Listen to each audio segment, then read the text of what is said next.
Hello student, आप सभी का स्वागत है आपके अपनी क्लास में। आज देखिए आपके लिए फिर हम नया टॉपिक लेकर आए हैं। आपने हमारा कल का देखा होगा टॉपिक क्लास आपका, तो हमने आपको पार्ट नंबर 3 पढ़ाया था इलेक्ट्रोस्टैटिक का।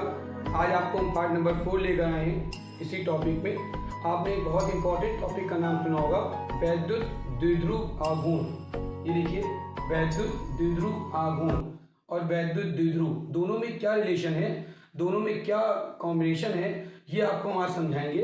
और इसके अकॉर्डिंग आपके कई डेरिवेशन बनते हैं इलेक्ट्रोस्टैटिक्स के अकॉर्डिंग, जो कि बहुत महत्वपूर्ण हैं। 12th के स्टैंडर्ड में इनसे आपके बहुत से क्वेश्चंस बनते हैं, जिनको मैं आपको आगे क्रम से करवाऊंगा। अभी मैं आपको ये बताने जा रहा हूँ कि इस टॉपिक में ऐसी कौन सी महत्वपूर्ण माइनस बारीक चीज़ें हैं जो आपके लिए बेनिफिशियल रहेंगी आपके इलेक्ट्रोस्टैटिक टॉपिक के लिए। तो मैं आपके लिए पार्ट 4 का वीडियो आज लेकर आया हूँ और इसी अकॉर्डिंग आपको मैं आज लेके चलूंगा। ठीक, देखिए सबसे पहले टॉपिक आपका आता है वैद्युत द्विध्रुव। शब्द आता है सर, वैद्युत द्विध्रुव है क्या। इससे पहले मैंने 3 जो क्लासें आपको पढ़ाई हैं, जिन बच्चों की रह गई हों वो मेरे आप अपने चैनल में देख सकते हैं। उसमें मैंने आपको बताया डिस्क्रिप्शन में, और वहां से आप जाके उसको समझ सकते हैं। देखिए सबसे पहले टॉपिक आपका बेटा इसमें आता है वैद्युत द्विध्रुव। क्या आता है? वैद्युत द्विध्रुव। अब मन में बात आती है कि सर वैद्युत द्विध्रुव क्या है, वैद्युत द्विध्रुव का यूज कैसे करते हैं। इलेक्ट्रिक, नाम ही क्या लिखिए, इलेक्ट्रिक, और इसमें क्या लिखा है, डाइपोल। जैसे मान लीजिए आपके 2 चार्ज हैं, ठीक, हमने बताया था आपको 2 चार्ज के बारे में कल वैद्युत लेखाओं में बताया था, कूलाम के नियम में बताया था ना। तो 2 आवेश आपके जैसे आपने ले लिए, ठीक, बिल्कुल नॉर्मल चीज है। आप 2 चार्ज को लेके चले, सपोज एक आपने ये ले लिया, एक आपने ये ले लिया। 2 चार्ज लेने के बाद आपने ध्यान दिया दोनों का यूज कैसे करते हैं। देखिए, एक को मान लिया आपने माइनस क्यू, एक को ले लिया आपने प्लस क्यू। जब 2 चार्ज लेके चलते हैं माइनस क्यू और प्लस क्यू, तो इसमें आप ध्यान ये देंगे कि जैसे आप इसको आगे बढ़ाएंगे तो आपको ये समझना है कि जब आपके चार्ज आगे डायरेक्शन में बढ़ेंगे तो उनमें एक अट्रैक्शन प्राप्त होगा। हमने बताया था अगर 2 विपरीत प्रकार के आवेश होंगे तो उनमें एक अट्रैक्शन बढ़ेगा, क्योंकि इसका नाम क्या है, वैद्युत इलेक्ट्रिक डाइपोल। इलेक्ट्रिक डाइपोल, इसका नाम ही होता है डाइपोल। डाई माने 2, पोल माने ध्रुव, इलेक्ट्रिक माने वैद्युत। बहुत सी डेफिनेशन, बहुत से कॉन्सेप्ट केवल हेडिंग से क्लियर हो जाते हैं, मात्र हेडिंग से, रट कर नहीं, समझ कर। क्योंकि हमारी क्लास का फंडा यही है, पहले समझना, बाद में उसको प्रैक्टिस करके ठीक बढ़ाना आगे। अब देखिए आपने इसको लेके चले तो इलेक्ट्रिक डाइपोल, तो इलेक्ट्रिक जब लेके चलते हैं बेटा हम लोग, तो इलेक्ट्रिक लेके देखिए डाइपोल में, तो सपोज 2 आपके हैं, एक आपका मान लीजिए माइनस क्यू चल रहा है और एक आपका प्लस क्यू चल रहा है। ये आपने 2 चार्ज बना लिए, नॉर्मल चीज है। अब इनकी देखिए डायरेक्शन आप मिलाएंगे, ये आपने डायरेक्शन मिला ली भाई। अब आगे चलेंगे हम लोग, तो इसका एक मिड पॉइंट लेंगे हम लोग। मिड पॉइंट क्यों लेंगे, जब तक मिड पॉइंट नहीं मिलेगा तब तक इलेक्ट्रिक डाइपोल कैसे प्राप्त करेंगे। एक पॉइंट हमने ओ ले लिया, अब ओ से डिस्टेंस यहाँ कितनी होती है, एल सपोज मान लिया, फिर यहाँ से क्या होती है, ये भी एल मान लिया। तो बिटवीन द 2 डिस्टेंस, इन दोनों के बीच की डिस्टेंस कितनी हो गई बेटा, 2l हो गई, जो कि बहुत छोटी है, सूक्ष्म दूरी बोलते हैं इसको, ठीक, सूक्ष्म डिस्टेंस है आपकी 2l। तो ये क्या हुई मिड पॉइंट से, l माइनस क्यू के लिए, और ये l हुई प्लस क्यू के लिए। यहां तक क्लियर।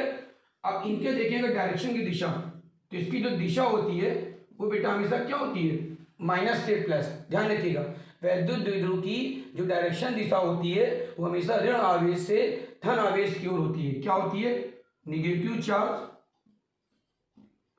To positive charge. याद रहेगा, negative charge to positive charge, ऋण आवेश से धन आवेश की ओर। कंफर्म हुआ, क्लियर हुआ, आगे चले। देखिए अब आपकी जो डेफिनेशन बनती है, सबसे इंपॉर्टेंट क्या आती है, इसका डेफिनेशन कैसे करते हैं। डेफिनेशन हम लोग बहुत पढ़ते हैं, रटते हैं, बार बार 4 दिन बाद भूल जाते हैं। गलत, आप बिल्कुल मत रटिए। मैं आपको कभी नहीं कहता कि आप अपनी इस क्लास में आप रटें, ये आपकी क्लास है, इसमें मैं आपको समझाऊंगा कि आप उसे कैसे समझें कि आपको लर्न हो जाए और रटना ना पड़े। देखिए डेफिनेशन, वैद्युत क्षेत्र में, ध्यान दीजिएगा, वैद्युत क्षेत्र में 2 समान परिमाण, इक्वल, ठीक, इक्वल 2 समान परिमाण अपोजिट चार्ज, अपोजिट चार्ज, ठीक, इक्वल तो हो लेकिन चार्ज कैसे हो, अपोजिट, अलग अलग विपरीत प्रकार के बिंदु आवेश हों। तो क्या बनी पर डेफिनेशन बेटा, वैद्युत क्षेत्र में दो समान परिमाण है क्यू क्यू किंतु विपरीत आवेश माइनस प्लस। क्लियर हुआ? वैद्युत क्षेत्र में दो समान परिमाण किंतु विपरीत प्रकार के बिंदु आवेशों को एक दूसरे से अल्प दूरी पर, कुछ दूरी पर रख दिया जाए तो इस प्रकार प्राप्त समायोजन को वैद्युत द्विध्रुव कहते हैं। क्लियर हुआ? फिर एक बार रिपीट कर रहा हूं मैं, वैद्युत क्षेत्र में दो समान परिमाण किंतु विपरीत आवेशों को, अपोजिट चार्ज, विपरीत आवेशों को एक दूसरे से कुछ दूरी पर रख दिया जाए तो इस प्रकार प्राप्त समायोजन को वैद्युत द्विध्रुव कहते हैं। इसकी दिशा सदैव हमेशा माइनस से प्लस की ओर होती है, अर्थात ऋण आवेश से धन आवेश की ओर। यहां तक क्लियर हुआ बेटा? कोई दिक्कत? आगे चलें। अब ऐसे ही आप आगे बढ़ते जाएंगे।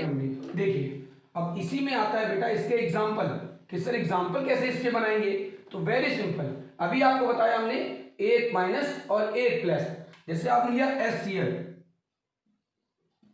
HCl, तो H में कैसा होता है, पॉजिटिव, और Cl कैसा होता है, निगेटिव।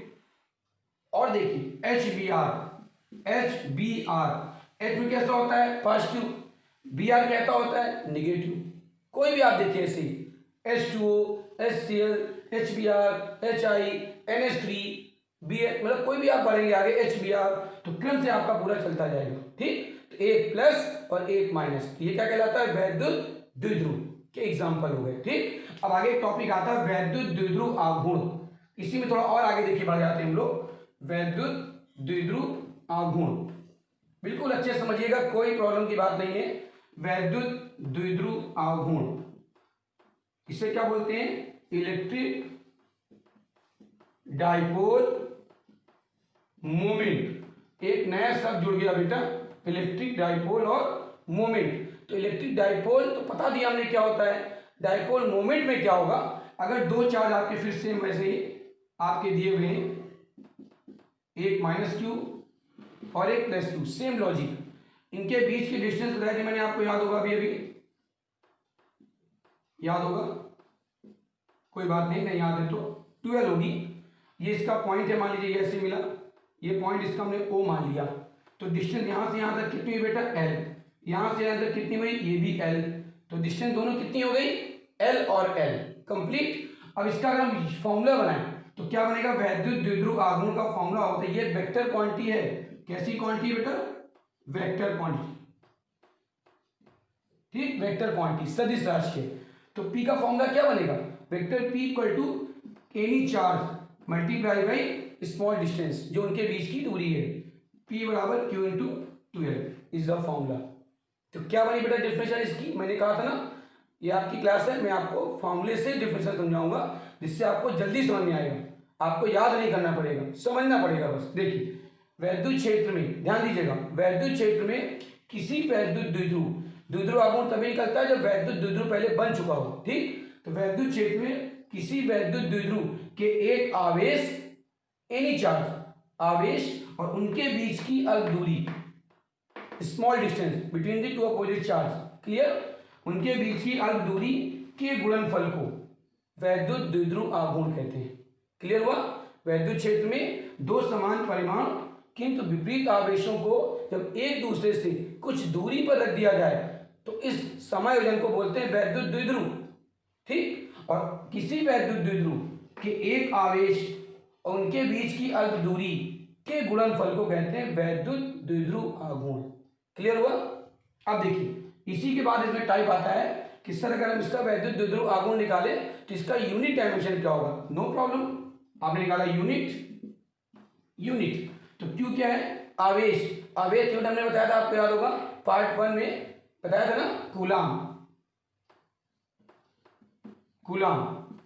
और 12 क्या है, डिस्टेंस है, डिस्टेंस का मात्रक क्या होता है, यूनिट क्या होता है, लेंथ का यूनिट क्या होता है, मीटर, तो क्या है, कूलाम मीटर, तो मात्रक क्या आ गया, कूलाम मीटर। इसको ऐसे लिख सकते हैं C'(m) करके भी। ठीक, अब एक बात आता सर इसकी यूनिट है कौन सी है, SI यूनिट है, कौन सी है, SI यूनिट। क्लियर हुआ? SI यूनिट क्या हुई, कूलाम मीटर। और देखिए डायमेंशन बहुत इंपॉर्टेंट टॉपिक बेटा आपका कि सर डायमेंशन कैसे निकालेंगे इसकी, तो नो प्रॉब्लम, वेरी सिंपल है। कैसे निकालेंगे डायमेंशन, फॉर्मूले से P बराबर आपने फॉर्मूला क्या लगाया बेटा, Q इंटू 12। Q की डायमेंशन क्या होती है, 80 बताई थी हमने, किस फॉर्मूले से, Q बराबर IT, I की एम्पियर, T की टाइम, फिर L की क्या हो गई L, तो क्या आ गई डायमेंशन देखिए LAT, ये आपकी आ गई डायमेंशन, वेक्टर क्वांटिटी आप लिख सकते हैं। ठीक, क्लियर हुआ, ये आपकी डायमेंशन हो गई, ये आपका यूनिट हो गया, ये आपका फॉर्मूला हो गया, ये आपकी डेफिनेशन हो गई। इस प्रकार पूरा electric dipole and electric dipole moment topic complete हो गया। इनके जो डेरिवेशन आते हैं वो आप जैसा मुझे बताएंगे, आप जैसे मुझे मैसेज करेंगे, उसी हिसाब से मैं अगले टॉपिक आपके पास लेकर आता रहूँगा। अगर आपको मेरी क्लास अच्छी लगी हो, आपको लगा हो कि नहीं आपको इलेक्ट्रिक डाइपोल मोमेंट के बारे में कुछ अच्छा लगा, तो आप मुझे मैसेज करें, कमेंट करें, और मैं आपको इसी क्रम में अगले टॉपिक आपके लिए डेली लाता रहूँगा। फिजिक्स ये आपकी क्लास है, अगर आपको अच्छा लगा हो ये आपकी क्लास, तो आप मुझे लाइक करिए, शेयर कीजिए और सब्सक्राइब कीजिए। Thank you.